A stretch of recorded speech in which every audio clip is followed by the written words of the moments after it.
Mēs atrodamies netālu no Sabils, Svents apdzīvotā vietā, smuks upes Abavas krastā, kur 41. gada 5. augustā Talsu pašaizsardzības vienības noslapkavoja visus Sabils ebrejus.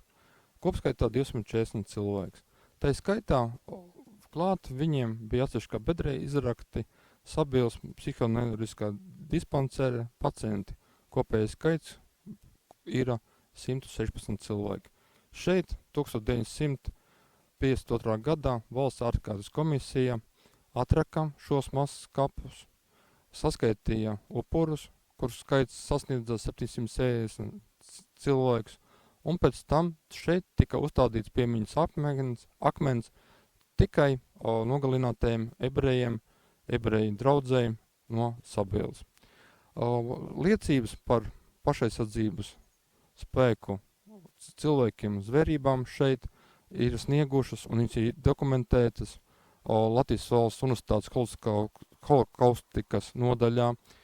Un liecinieki ir sekojoši: Natālija Āboliņa, Arnolds Dukāts, Kārs Neilāns. Pēc viņa liecībām slepkavas ir bijušas Talsu apriņķa pašaizsardzības vienības aktīvisti, kā Goba, bijušais Ulmaņa laika mašīnists, lokomotīvs, Brants, baltvācietis, gaisa veikala saimnieks, Petrovs, Saušliežu dzelzceļa mašīnista palīgs, Sturgievičs, Ernstons, Bērs un Janekāns. Šie cilvēki nogalināja ne tikai Sabilas ebrejus un psihoanalītiskā dispansera pacients, bet viņi arī veica masas slepkavības arī Talsos. Nogalināja lielo Hiršu dzimtu, nogalināja arī padomju aktivistus, tā skaitā arī komjauniešus, arotbiedrības līderis un starp tiem arī manu vectēvu, Frici Zeibertu. Es tagad lēnā garā eju uz pieminekam, kas tika uzstādīts padomu laikā nogalinātajiem ebrejiem Sabilē. Šis piemineklis tika uzstādīts 56. gadā, un, diemžēl, kā jūs redzat, apkārtējā teritorija ir nesakopta.